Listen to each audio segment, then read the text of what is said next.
As you know, Bryan Johnson has a new documentary titled Don't Die, The Man Who Wants to Live Forever. I haven't yet watched the documentary, but I want to talk about something that's very much related to this and weave in the story of Warren Buffett. Now, you might be thinking like, okay, Mike, I clicked on this video to hear about Bryan Johnson, who's doing all these egregious things to purportedly live longer, and now you're talking about Warren Buffett. Why would we talk about that? Well, Warren Buffett, it turns out, has $140 billion to his name. He's not really doing anything egregious, right? He's, I believe, 84 years old, but he's been slowly investing since he was 11 years old. So he's a good investor, but his real skill is time, compounding over time. Now, how is that related to Bryan Johnson and longevity? Because I think, Bryan Johnson and we have all these other biohackers, they're trying to get these big hits, in their 40s and their 50s. And like, okay, if I get blood from my daughter, I'm going to live an extra 5 years, or do this stem cell transplant in Bogota, Colombia. And then I'm going to transplant my hair and I'm going to, get NAD drips. And then I'm going to do this and analyze every little thing. You know what the better thing to do probably would be to make very consistent health decisions and compound that over time. 10 to 12,000 steps every day. Lift weights 3 to 5 days per week. Try to go to bed by 9 o'clock every day and get up at like 6:30 in the morning. Write in your journal, meditate, and try to make new friends and have stimulating conversations, have meaning, purpose. Try not to get too exposed to chlorine or fluoride and cook in crappy cookware. So I think we're looking at longevity through the wrong perspective. So I'm reading this book called The Psychology of Money, which is an excellent read. And he goes on and really emphasizes making small investments over time. And this is directly related to health because so many people, I get emails all the time. What about urethral A? What about NAD? Or what about resveratrol? Right? All these little things.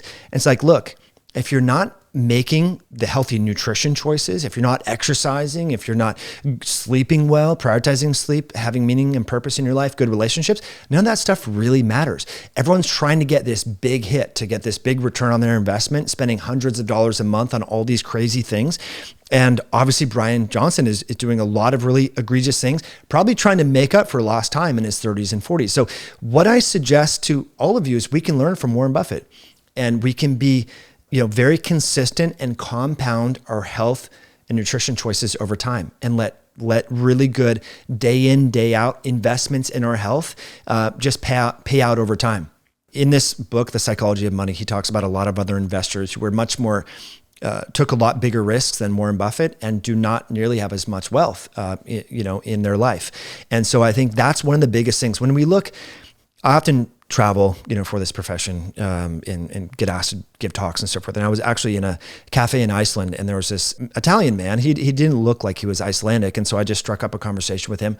He's 86 years old, really looked great, full head of hair, a little bit of gray going on. But I just started talking to him like, hey, what are you doing in Iceland? It turns out he lives with his son who got a job there. He's lived in Italy for a long time. And we were just talking about, well, how do you stay healthy? He's like, well, I go for a walk first thing in the morning. He actually used to smoke, but he quit like just 10 years ago. Eats healthy food, takes a long lunch, makes love with his partner, and he's has a great relationship with his children. It's really simple stuff, but he's statistically, and this is just an anecdotal example, right? But, you see these people who are living long, healthy lives, and they're not doing any of these egregious things that these so-called biohackers are doing.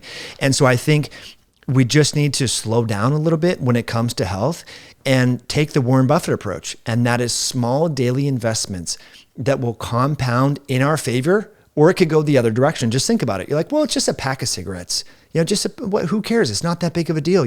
People smoke more than a pack of cigarettes or whatever the thing is. It's just one soda. But you do one soda every day.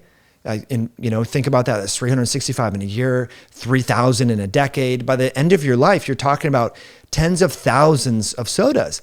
And so that has compromised your metabolic health, and you're going to pay the consequences in the form of being deconditioned, diabetic, demented, congestive heart failure in your 60s and 70s. So my approach going forward, and it really has been this approach for a long time, is to not jump on these trends and try to get blood from my relatives and stuff. This is insane. And to try to just be really consistent day in, day out. Now, that's not sexy. That doesn't sell a lot. We can only look to other related examples in unrelated fields like finance. Or if you think about in this book, the author talks about how ice ages start. It's not just one cataclysmic climatic event.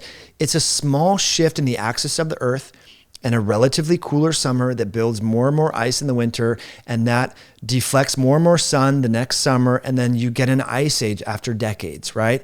So you think about that in the case of obesity. You just don't wake up being 300 pounds overweight. It's one bad decision followed by another bad decision compounded over time.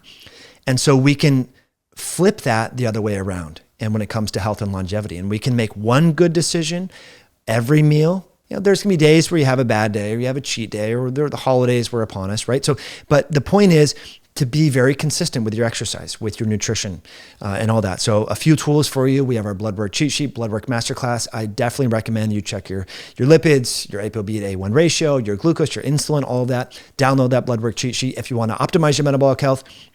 We have the Berberine Fasting Accelerator for you that can help curb those evening food cravings if you do want to change your diet and your exercise and so forth. There's hundreds of reviews over at MYOXCIENCE.com where you can check some of that out. But I do think, my friends, that we're not going to get some major breakthrough when it comes to aging. It's going to come down to the basics. And like that Italian that I met in the cafe in Iceland, right? Just focusing on the basics and being very consistent with the fundamentals. That's how Warren Buffett accumulated $141 billion over the course of his lifetime. And that's how you will accumulate health if you just be very consistent with the fundamentals. I would love to know what you think in the comment section below, my friends. Thanks for tuning in, and we'll catch you in a future video down the road.